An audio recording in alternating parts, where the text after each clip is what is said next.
Hello and welcome to this video introduction of the PDMX Warehouse Management System for SAP Business One. In this demo session I'm going to show you how PDMX for SAP Business One supports traceability on demand. PDMX has made specific extensions to the standard item master data in SAP Business One, which allow to register additional information such as best before date, shelf life, a second batch number, a default quality status for goods receipt, etc. This information will then be registered and used throughout the logistics flow in the warehouse.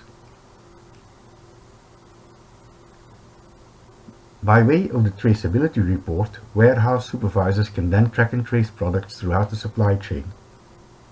They can select products based on their item code, barcode, their batch number, by the production line on which they were produced, if applicable, between specific days, and whether they want a backward or a forward report. We will now show an example of a forward traceability report. Based on the selection criteria that have been set, the system will show a list of all the products that match the criteria. In this example, it showed the product and all its batches that have been processed in the warehouse.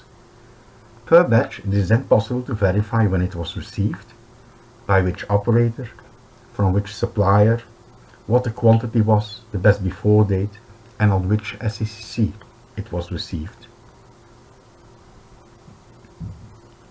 Next, the system can show whether deliveries of this product have been made, and if so, when, to which customer, by which operator, on which SAC, etc.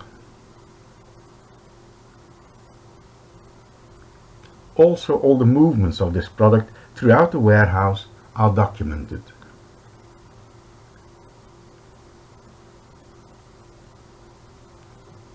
If there have been quality status changes for the batch in question, these are documented too.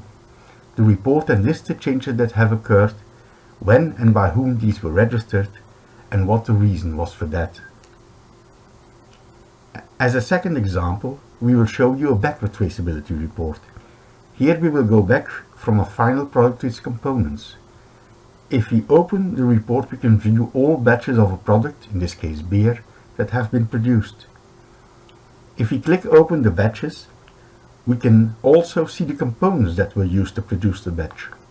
For each component, we can then see the batch or the batches that were used.